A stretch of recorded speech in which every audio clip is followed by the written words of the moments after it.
correspondiente para hoy, hablando un poco de lo que es ortopedia infantil en relación a dos patologías frecuentes y pues que se van a ver con frecuencia en lo que es en los diferentes servicios de emergencia y consulta externa. La displasia del desarrollo de la cadera, TDC, y la enfermedad de Legg-Calvé-Perthes. Son dos patologías frecuentes, como decía previamente, que ustedes deben tenerlo presente en todo paciente pediátrico sin antecedentes traumáticos, sobre todo. Vamos a empezar con lo que es la displasia del desarrollo de la cadera. No sé si me escuchan y ven mi imagen. Sí, doctor, se ve y se escucha. Muy bien, gracias.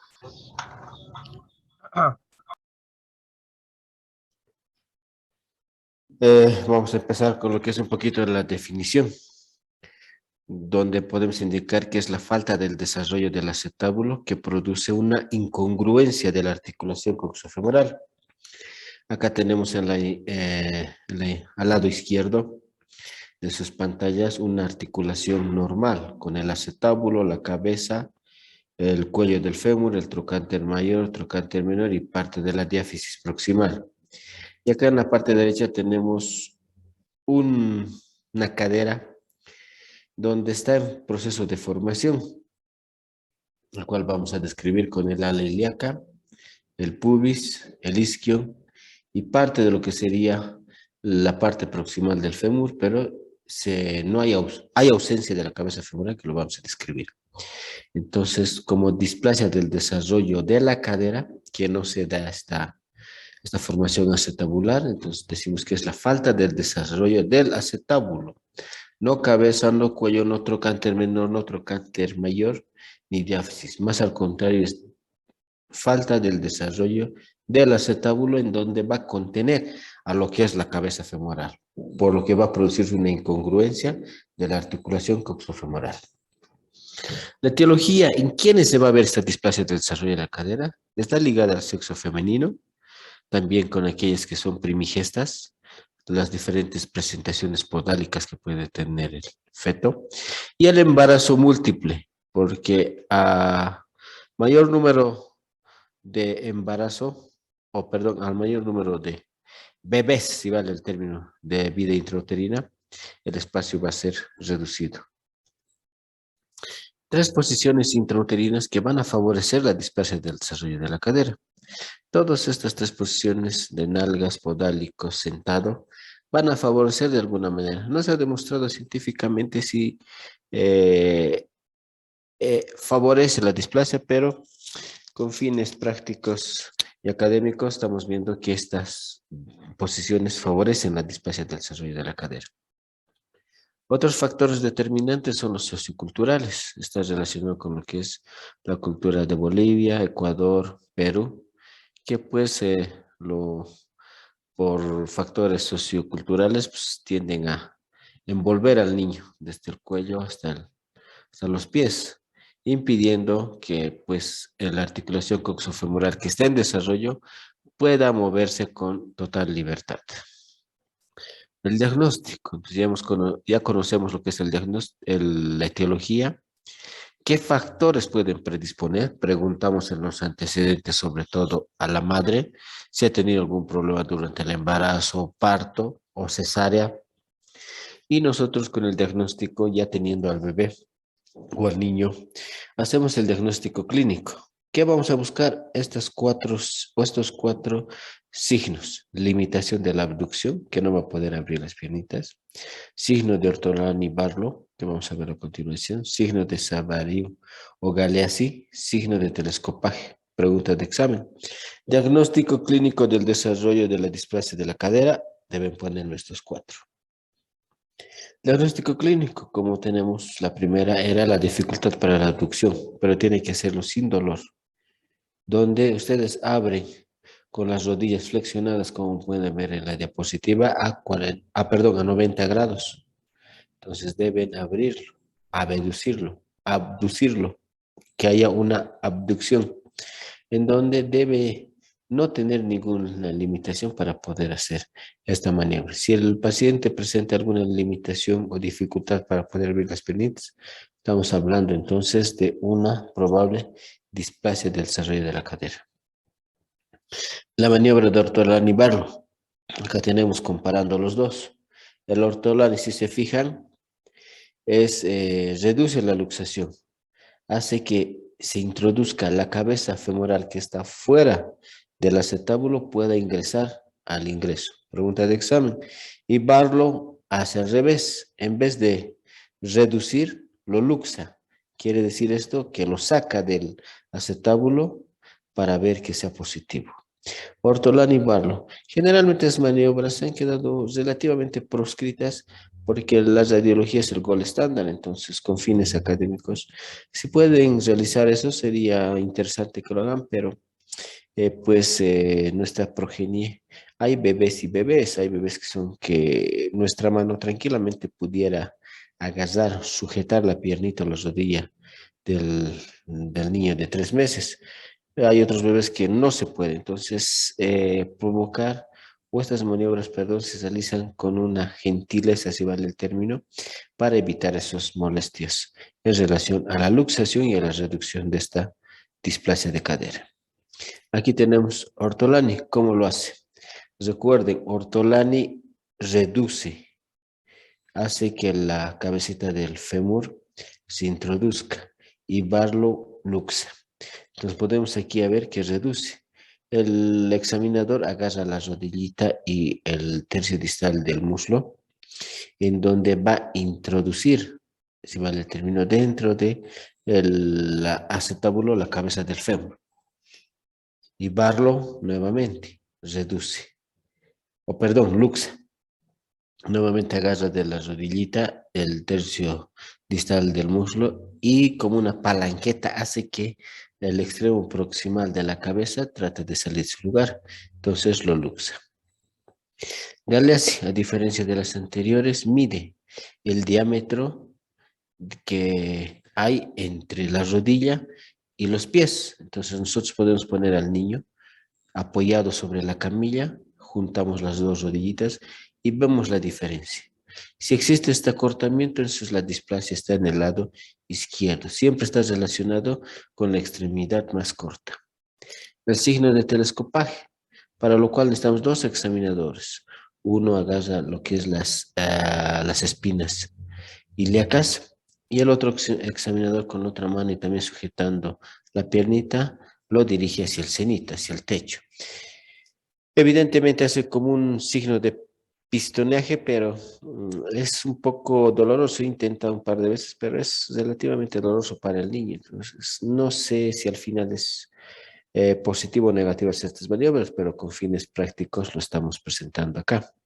Entonces, no se olviden, ¿no? Limitación de la abducción, signo de Ortolani-Barlow, Galeazzi y el telescopaje. Característicos para que ustedes lo puedan diagnosticar clínicamente el desarrollo de una displasia de cadera.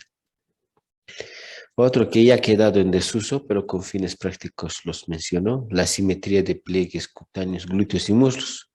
Cuando ustedes hagan ya el internado, van a ver si rotan por los diferentes servicios de emergencias, pediatría, los diferentes centros. Algunos todavía toman en cuenta estos pliegues, signo de Charrier, pero ya ha quedado en desuso. No se puede diagnosticar con este signo de los pliegues, porque recuerden, el hemicuerpo derecho siempre va a estar desarrollado en diámetro, en masa, en longitud, en tamaño en relación al lado izquierdo. Razón que va a haber menos pliegues en el lado derecho y más pliegues en el lado izquierdo.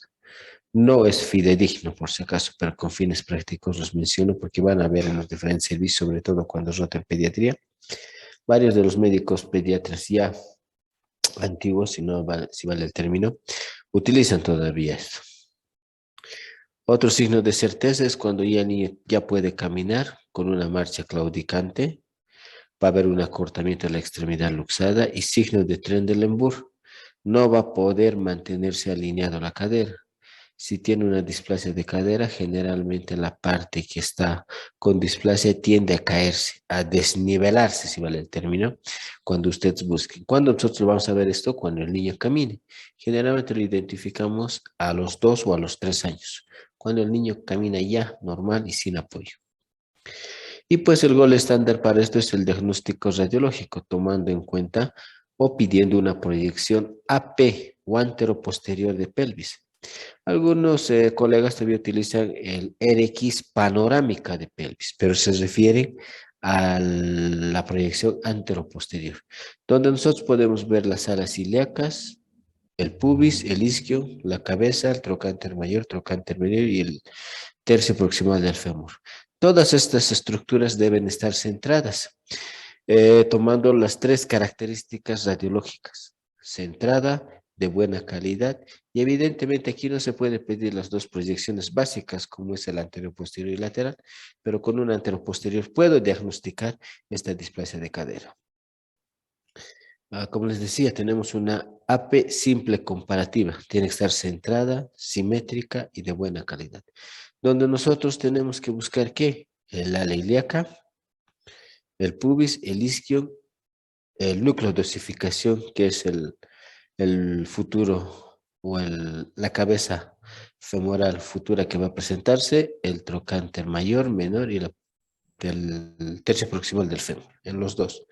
Acá pues tenemos 2 núcleos de osificación relativamente alineados debajo de los acetábulos, pero acá tenemos una cadera normal y aquí tenemos una luxación de cadera, porque no está debajo del acetábulo, más al contrario que está en el segmento lateral, como vamos a mencionar a continuación. Nosotros hacemos entonces el diagnóstico radiológico mediante el uso de líneas y ángulos. Tomamos en cuenta una línea transversal u horizontal llamada Hirgen-Reiner, el cual se va a ir desde el cartílago trirradiado hasta el otro cartílago trirradiado. O para que entienda mejor, del borde inferior del ala ilíaca deben trazar una línea horizontal. Posteriormente, en el borde lateral de las alas ilíacas deben trazar la línea de Perkins. Y el ángulo acetabular no es más que un trazado a 45 grados, perdón, del fondo del acetábulo. Este ángulo acetabular con la línea de Hirgen-Reiner debe ser menor a 30. Cuando es 30 o mayor a 30, estamos hablando de una displasia del desarrollo de cadera. Otra forma de evaluar, nosotros no tenemos, ya los hemos medido, ya tenemos la medición, pero puede ser que no haya un goniómetro, que es la regla de los traumatólogos donde nosotros podemos medir, graduar y realizar las angulaciones. Nuevamente, el cartílago trirradiado se encuentra en el borde inferior de las alas ilíacas. Entonces, por celeste está representado la línea de Hirgen-Reiner, horizontal. Va del borde inferior de las alas ilíacas o del cartílago trirradiado.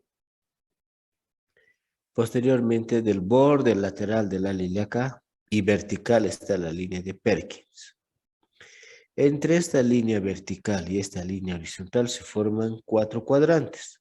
Cuadrante supero interno, supero externo porque está hacia afuera, inferior externo porque está inferior y hacia afuera, e inferior interno, inferior externo hacia abajo y hacia afuera, inferior interno porque está hacia abajo y hacia adentro.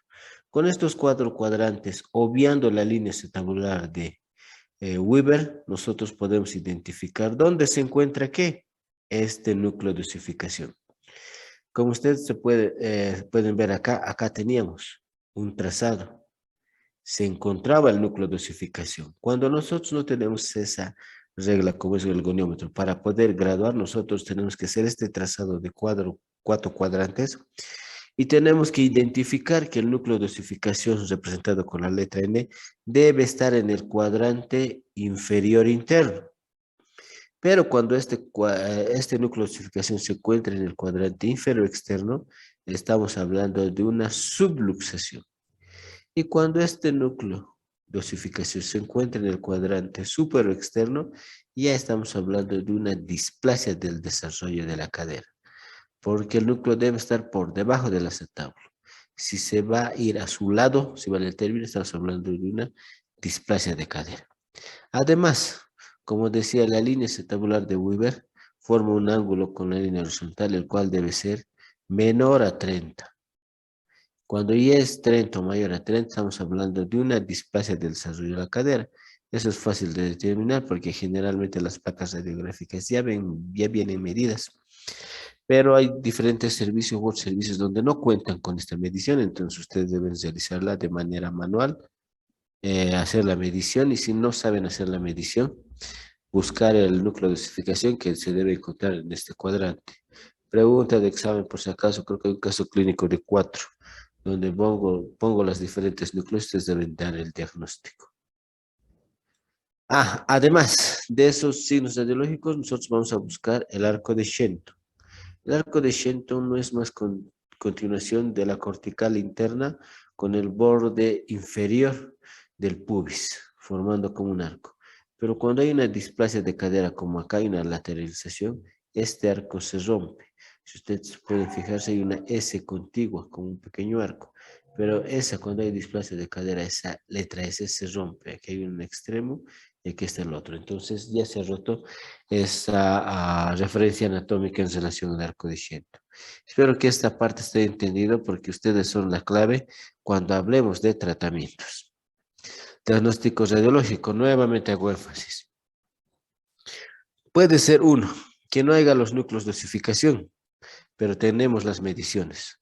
Si ustedes se fijan, tenemos la línea horizontal de Giger-Reiner, la línea vertical de Perkins y el ángulo acetabular de Weber. Como hemos dicho, si es 30 o mayor a 30, estamos hablando de una displasia del desarrollo de la cadera. En este caso, el derecho dice que es 40. Y el lado izquierdo es de 23. Está considerado normal. Pero para nosotros estar seguros, buscamos el núcleo de dosificación. En esta radiografía no hay, entonces nos tenemos que basar en la medición del ángulo acetabular. Si la izquierda es 23 y la derecha es 40, ¿dónde o en qué cadera estaría la displasia de cadera? Cualquiera, por favor. En la derecha, doctor. En la Sí, derecha, ¿no? Tomamos en cuenta esa referencia anatómica que ustedes no deben olvidarse, porque ustedes son la clave de que haya cojos en el mundo o no, como digo yo a mis estudiantes, porque ustedes van a estar en contacto directo. Ahora, pasando al otro ejemplo, vemos que no tenemos la medición radiológica, no tenemos el gonómetro. ¿Qué tenemos que hacer? El mismo trazado. Hacemos del borde inferior de las alas ilíacas la línea de Giger-Reiner y el borde lateral del acetábulo la línea de Perkins. Tenemos 4 cuadrantes. Se llaman cuadrantes de Hombre-Dan. Por si acaso, preguntas de examen. Voy a jugar mucho con este nombre, Hombre-Dane. Por si acaso. Y no es selección múltipla, tienen que escribir tal cual está. Si lo han hecho con N, mal. Si lo han hecho con una sola N, mal. Si lo han hecho con B pequeña, mal. Entonces tiene que ser hombre Dane, para que nunca se olvide. ¿Qué se llaman? Cuadrantes de Obradán. ¿Para qué sirve? Para el diagnóstico radiológico de la displasia del desarrollo de la cadera. Volvemos a nuestro ejemplo. No tenemos la medición radiológica, no nos ha medido la radióloga y no tenemos el goniómetro para poder hacer la medición.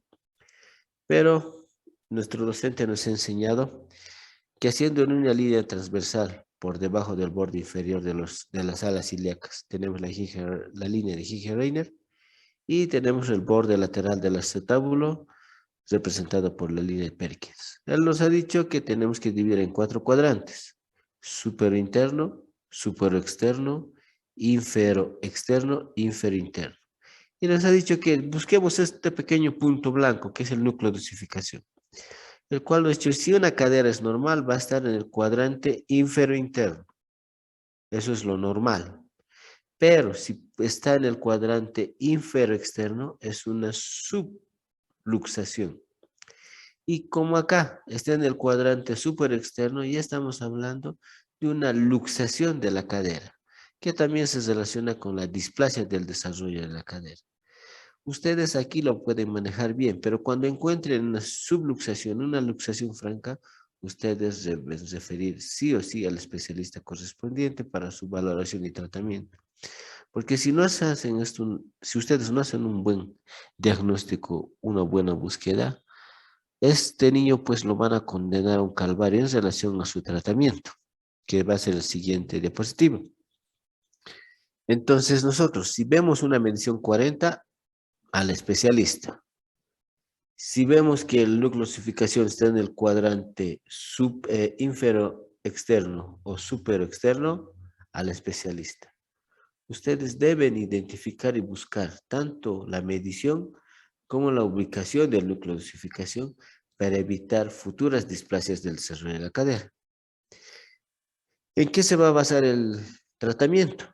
El tratamiento sabemos que, como les enseñé hace un principio, hay dos tipos para fracturas, esguinces, luxaciones. Uno es la manera ortopédica y el otro es la manera quirúrgica.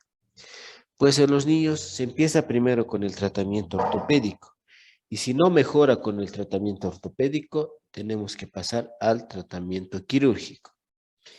En el tratamiento ortopédico es de tipo conservador mediante el uso de fijadores de abducción. Algunos utilizan el calzón de abducción de Fredka y otros el correa de tipo de Pavlik. Estos dos aparatos ortésicos va a depender mucho de la escuela donde haya sido formado. Yo, por ejemplo, soy de la escuela mexicana. Utilizamos primero el arnés de Pavlik hasta los 12 meses, que es nuestro tiempo límite. De los 12 meses hasta los 18, que son 6 meses más, utilizamos el calzón de abducción de Fredka. Pero la escuela brasilera utiliza al revés. Empieza con el calzón de abducción de Fredka hasta los 12 meses y de los 12 meses hasta los 18 termina con lo que es la correa tipo Pavlik. Cuestiones de escuelas. Los dos buscan el fin común que es seducir y pues corregir la displasia de cadera. Eso es lo que a un principio se va a hacer. Entonces vamos a pasarnos en lo que es el uso de fijadores de abducción con la correa de tipo Pavlik. Hasta los 12 meses no corrijo, me tengo que pasar al cojín de Fredka. Y si no corrijo, les voy a mencionar a continuación.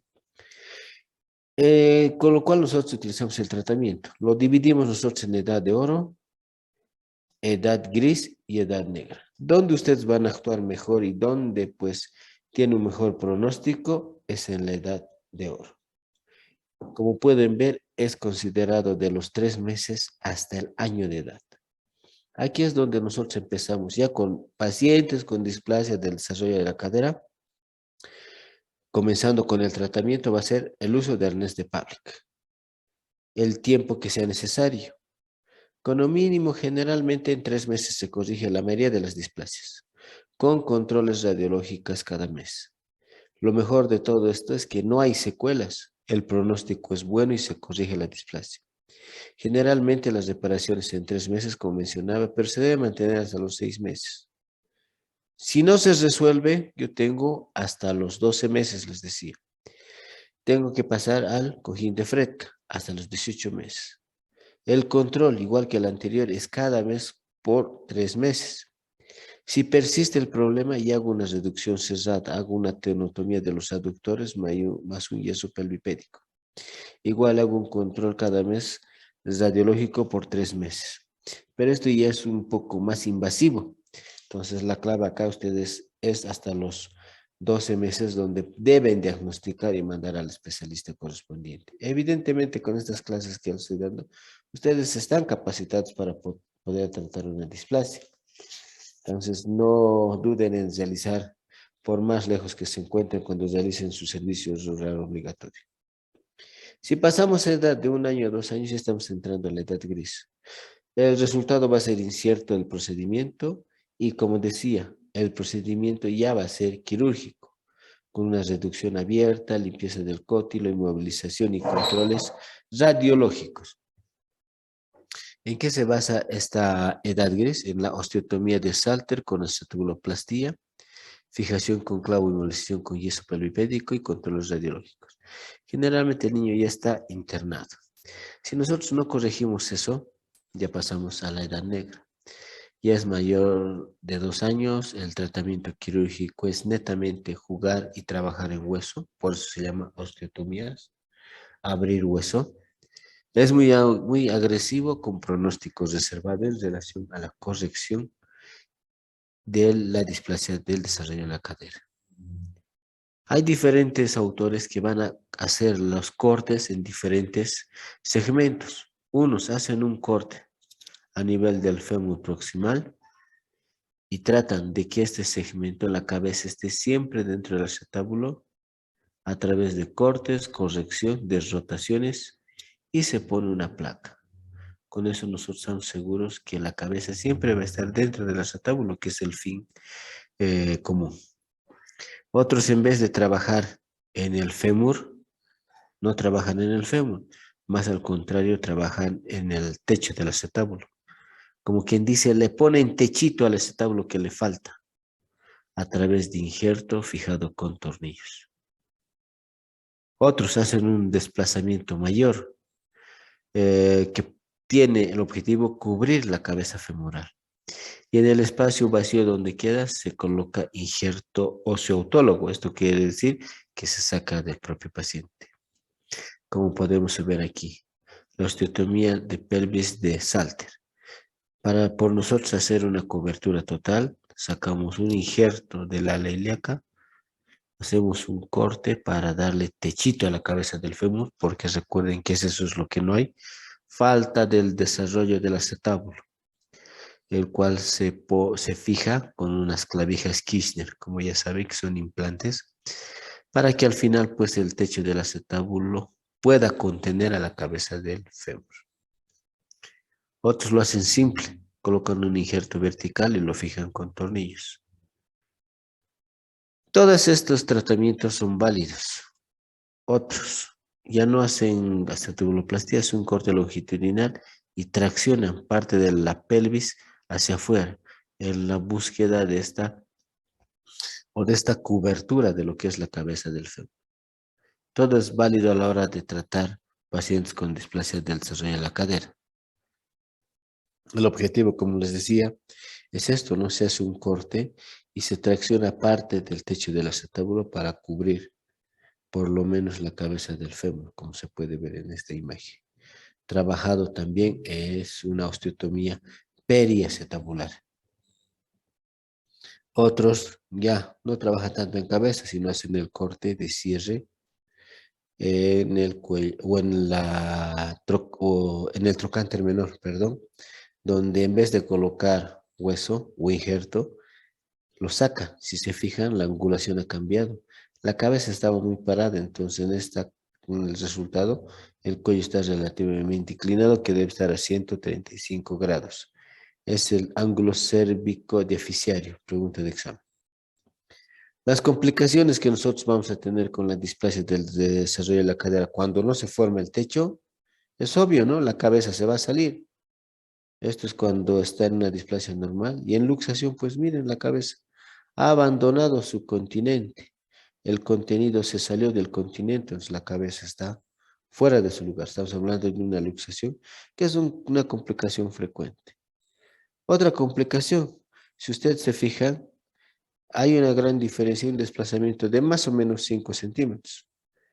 Y si hay un desplazamiento menor de 5 centímetros, se cortan los vasos femorales, los retinaculares ascendentes, donde la sangre que debía llegar para nutrir a la cabeza y evitar que se muera, ya no le llega, porque ha habido un desplazamiento hacia lateral. Se va a ocurrir una necrosis de la cabeza femoral. Como resultado final de eso va a haber una artrosis prematura ya en la edad adulta. Va a haber secuelas de la displasia de cadera. Prácticamente la cabeza está ausente, está muerta. Si ustedes se fijan acá, trocánter mayor, menor, vestigios de la cabeza femoral izquierda, derecha, y aquí también, ¿no? Parte de lo que es la cabeza femoral izquierda. Esto es lo que yo quiero que vean y tomen en cuenta la luxación de la cadera. El 95% es secundaria displasia y el 5% teratrógico. Fíjense cómo el ligamento terso redondo, está desplazado, se ha traccionado prácticamente, está tensado. Esta cabeza debería estar acá y se ha desplazado como 5 centímetros. La larga de este paciente, las complicaciones es luxación, necrosis vascular y artrosis. 3 complicaciones que sí o sí me deben poner en las preguntas de su examen. Este es el proceso normal de la luxación. Tenemos normal ya está empezando con una displasia, o perdón, el acetábulo es displásico, no puede contener a la cabeza del fémur, y ocurre una subluxación, la tercera parte está fuera, y cuando está totalmente el 100% fuera del acetábulo, estamos hablando de una luxación. Esa es la imagen que por favor no deben olvidarse cuando estamos hablando de displasias del desarrollo de la cadera, donde de forma práctica y resumida pues he dado tips para que ustedes puedan tomar en cuenta y hacer las valoraciones correspondientes cuando se encuentren los diferentes servicios, porque ustedes se van a enfrentar generalmente cara a cara con las displasias. Entonces ustedes tienen que saber identificar por clínica sobre todo, porque como les decía, no hay antecedentes traumáticos en la displasia ni en la patología de Legg-Calvé-Perthes, que lo vamos a ver a continuación. No sé si tienen alguna pregunta antes de continuar con lo que es la enfermedad de Legg-Calvé-Perthes.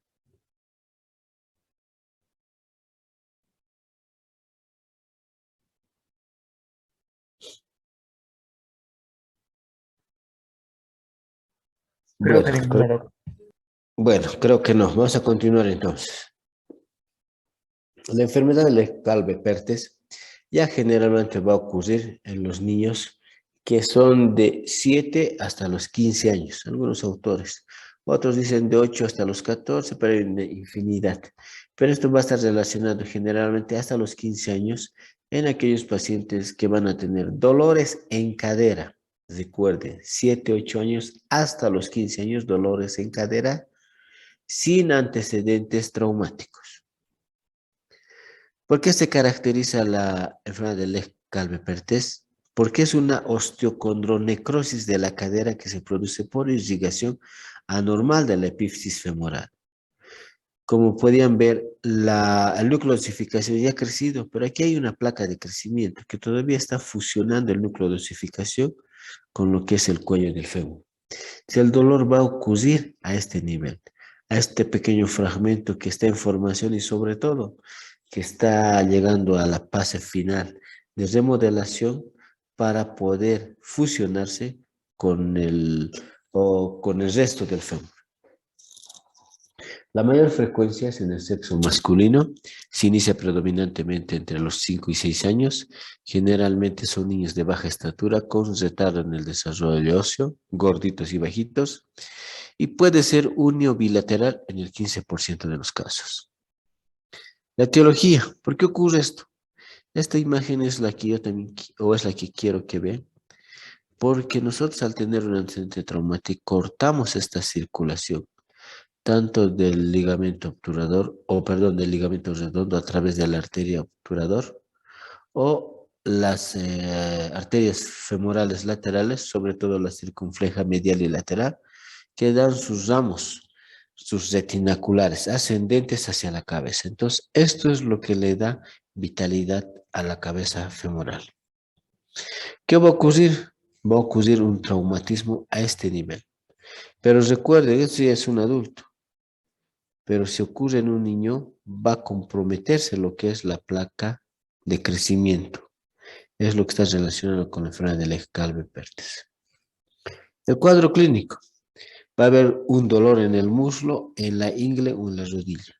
Estamos hablando de pacientes más de 6, 7 años, hasta los 15 que te dicen, me duele el muslo, la región de la cadera, rodilla, inclusive la ingle.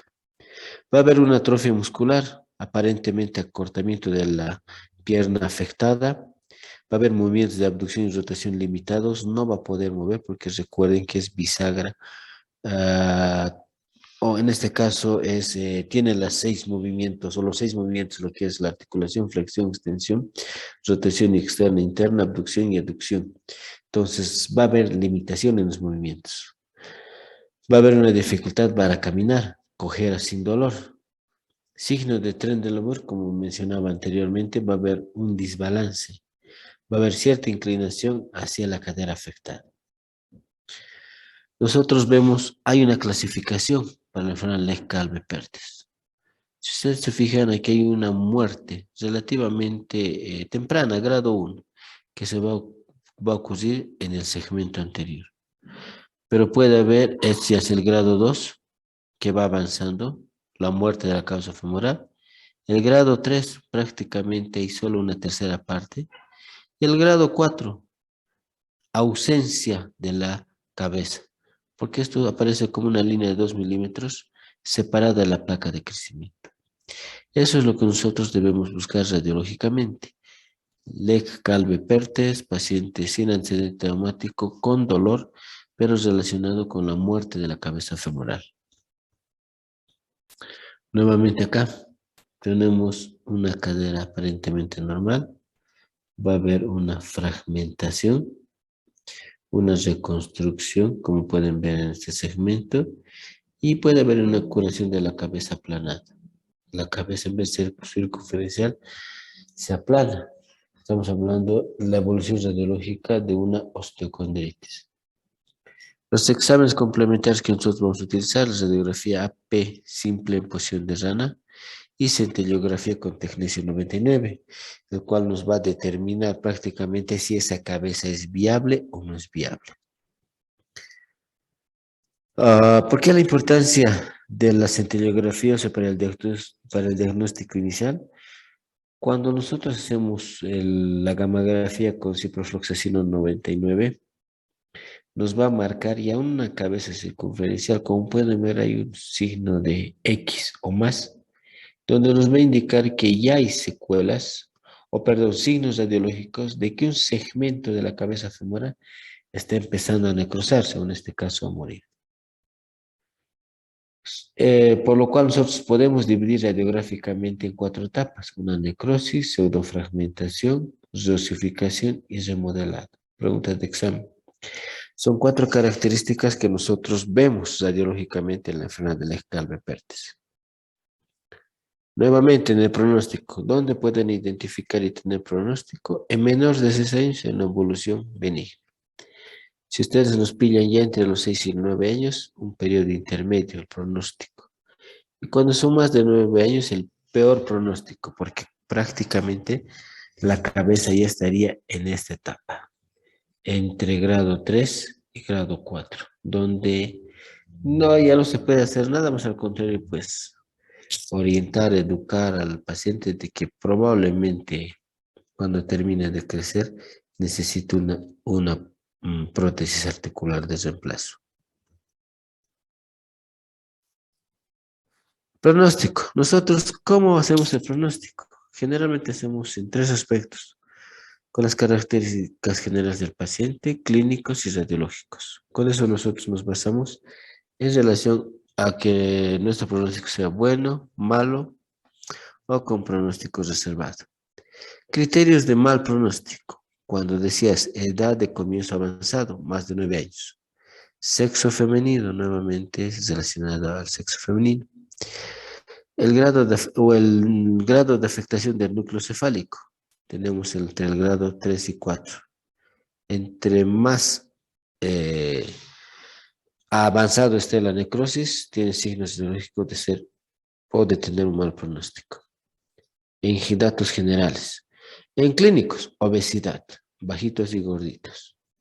La rigidez, el paciente no puede ni abrir ni cerrar muy bien las piernas.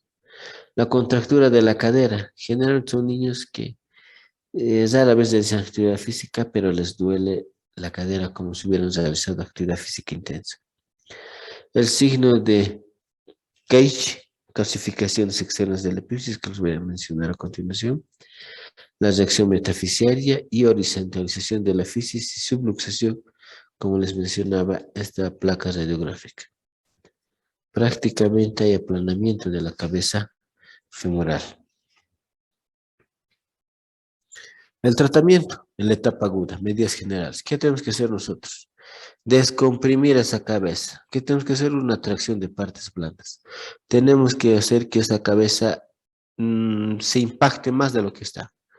Reposo relativo y aires antiinflamatorios. Al que hacer una tracción, el niño va a tener dolor.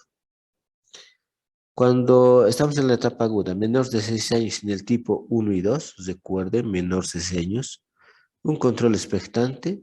Cuando ya hay mayores de 6 años, es un tratamiento ortopédico, Ferrer de Atlanta, produce abducción de los muslos y centra la cabeza femoral, y el quirúrgico. Estamos hablando de una osteotomía acetabular.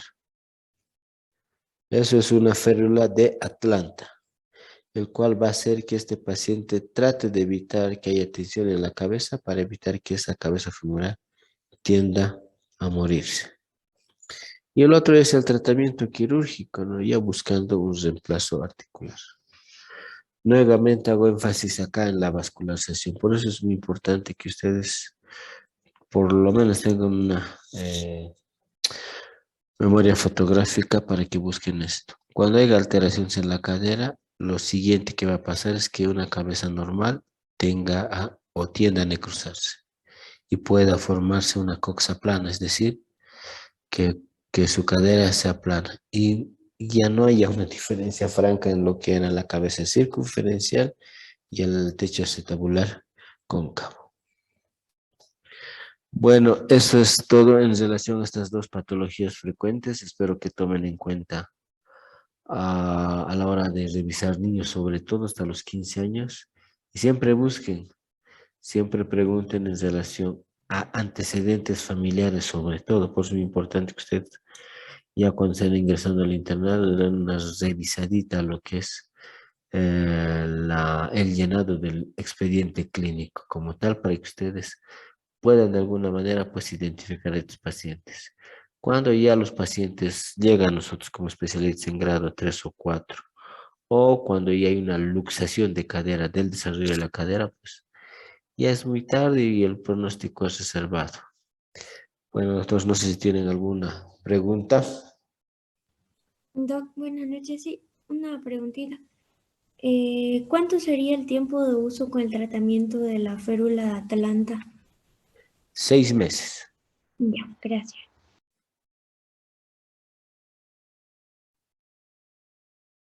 ¿Alguna otra pregunta tal vez?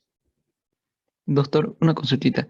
En el caso de, como nos indicaba los cuadrantes, en el cuadrante superior derecho, ¿qué nos indicaría si es que en caso se encontrara ahí el núcleo de osificación? Aquí está, aquí, Superior derecho. exactamente, ¿verdad? Superior derecho. Este es el superior derecho. O acá dices. Exacto, exacto, ahí, doctor. ¿Eso qué signo nos indicaría? O, No entraría porque recuerda, anatómicamente hablando. A ver, creo que tengo acá. Acá. La nucleosificación va a ir donde hay espacio. Este es el lugar normal de formación anatómico, el N. Se luxaría donde hay espacio, subluxación a la parte lateral. Puede ascenderse porque aquí hay espacio todavía. Entonces tiende a ser esta dirección para la cadera derecho en contrario a las manecillas del reloj. Y si fuera en el lado izquierdo, a favor de las manecillas del reloj. Y es en el lado izquierdo, contrario a las manecillas del reloj. Y es algo imposible que este núcleo pueda ingresar en el propio hueso. No se da el caso, porque esto es tejido óseo. El núcleo es tejido óseo. La única forma que sí se ha visto, y si no mal no recuerdo, no sé si estuviste en la clase de artrosis de cadera. Sí puede ingresar este núcleo de osificación dentro del ala ilíaca, pero cuando ya es en la edad adulta, cuando el hueso es osteoporótico y tiene una artritis reumatoidea, donde el hueso tiene una osteoporosis ya severa y esta cabeza prácticamente ingresaría perforando lo que es el acetábulo y parte del ilíaco. Pero en el niño, imposible, nunca se ha visto y nunca se va a ver, porque es hueso. está bien, doctor, muchas gracias. ¿Alguna otra pregunta, doctores? Bueno, Buenas noches, Doc. Quería a ver, preguntarle dime. si podemos revisar el examen, por favor. Yo tengo a la mano, hermano. ¿Cómo te llamas? Kevin y por ¿Cuánto tienes de nota? a 14 quería saber en qué no me he equivocado o qué. ¿En qué te has equivocado o en qué no te has equivocado? Ah, nuevamente, 14 buenas tienes sobre 15, ¿no? Sí, sobre 15 ponderados es el examen. ¿Y tu nota? 14, Ah, ya, o sea, casi perfecta, digamos. casi. Ya, a ver, nuevamente hago ya que tocas el tema y no quería tocarlo yo, con las disculpas del caso de aquellos que han estudiado y con los que no, nuevamente vuelvo a decir, si van a copiar, cópiense bien, no hagan copy-paste de las propias respuestas. Y pues ahorita decirte quiénes tengo a la mano ahorita, quiénes sé, quiénes han copiado y no quiero decirlo. Y evidentemente, pues si uno ha hecho valer todo, sí, evidentemente no puedo decir, las respuestas están ahí, ¿no? Usted, si he pedido que coloquen 1, 2, 3, han puesto 1, 2, 3. Si he pedido que hagan 4, están las 4. Pero pues no hagan copy-paste, ¿no? Y con las disculpas de los que han estudiado. A ver, les doy el ejemplo de signos, sintomatología de la fractura de húmero. Me hablan de desplazamiento, me hablan de dolor, deformidad, desalineación, crépitos, y ponen una respuesta atrás, o bueno, la última, con compromiso de la muñeca y de las falanges del dedo. ¿Y eso qué tiene que ver, digamos? A esa por lo menos se debe encontrar en 25 de los, paralelo 1 creo que son 50, en 25 de los 50 que son ustedes. Pero pues no las voy a poner mal por eso, me hubiera gustado. La mayoría ha tenido eso. Nuevamente las recomendaciones. Y creo que por respeto a tus demás compañeros, doctor, no quiero nombrar el examen si estaba relativamente fácil. Era para que ustedes llenen con puño y letra de ustedes, ¿no? No hagan copy-paste, por favor. Es algo obvio, no sé si publicaría esos exámenes, ustedes se van a dar cuenta que esa pregunta, como te digo, estamos hablando de diáfisis y me hablan de muñecas y falanges y en 25 estudiantes se repite, pues algo está mal.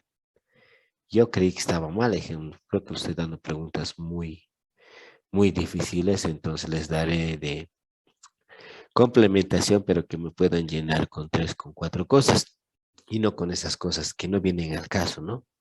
Eso, doctor, revisaríamos, pero pues encontraríamos una infinidad de errores, no por mi parte, por ustedes. ¿Por qué lo he hecho fácil el examen?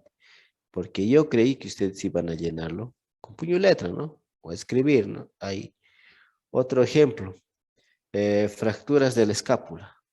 Estamos hablando del cuello, de la espina, del cuerpo, del adenoides y del acromión.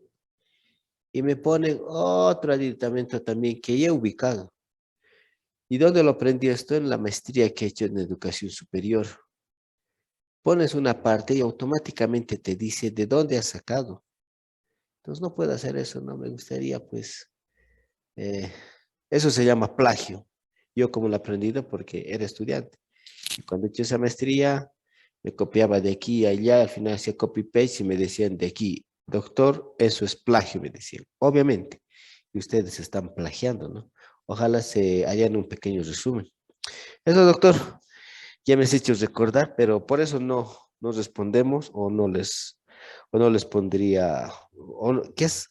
No revisaríamos el examen porque hasta vergüenza me da es que ustedes no hayan podido responder preguntas tan fáciles. Razón por la cual, por favor, nuevamente voy a decirles que estudien Paralito 4, que va a ser preguntas de especialidad, por si acaso, porque estoy viendo que pues ni con las preguntas de moderada complejidad y esta última de baja complejidad siguen haciendo lo mismo, ¿no? Copy-paste. Y ya los tengo, como quien dice, fichados, porque estoy haciendo una lista de verdes, amarillos y rojos. Y con el doctor Encinas hemos quedado que yo voy a hacer el examen porque soy el jefe de internos del Hospital Cusheri y un examen para que los que están o vengan, quieran venir a hacer al Hospital Cusheri, den un examen, ¿no? Y ahí vea quiénes realmente han estudiado, quiénes realmente están en rojo, amarillo o verde, ¿no? Para el grado de complejidad. Eso, doctor, podríamos repetir, pero sería una pérdida de tiempo. Nuevamente les recomiendo, doctores, escriban No hagan copy-paste. Y lo peor, me piden 45 minutos esperando que ustedes hagan o transcriban tranquilamente y tengan otros 10 minutos para subir al sistema. Y no, lo que hacen es copy-paste, lo hacemos en 10 minutos. También estoy analizando el tiempo. Entonces, hacer copy-paste, por lo menos en eso les voy a presionar, ¿no? Porque si hacen copy-paste en 15 minutos tendría que estar el examen. Así, doctores, entonces, por favor, estudien, porque están a un paso de ser y se ve, como yo también he sido estudiante, y se ve feo que, pues, no sé, esa pequeña pregunta mala también los tengan 45 estudiantes. La misma pregunta mala. Otro de los donde han fallado es en la clasificación de las fracturas del cóndilo femoral. Son 3, supracondiles, unicondiles y las supraintercondiles. Esas 3 tienen que poner. ¿Qué me han puesto? Extraarticular, parcialmente articular y articular. En ningún momento he hablado de eso yo. Entonces, esas respuestas, las que les estoy mencionando, tenían 42 de ustedes. Tal vez esa es la que has fallado, doctor, porque después la mayoría han hecho copy-paste, ¿no? ¿Qué les puedo decir? Si he pedido que coloquen rojo, me lo han puesto rojo, ¿no? Probablemente se han copiado todos. Probablemente esa es la que has fallado, doctor, porque la mayoría ha fallado en eso. Y las demás eran idem, ¿no? Se han fijado sus notas. Raro es el que tiene 75, es porque se ha copiado de una persona que poco o nada sabía, y los que tienen más de 75, pues supieron también de quién copiarse, ¿no?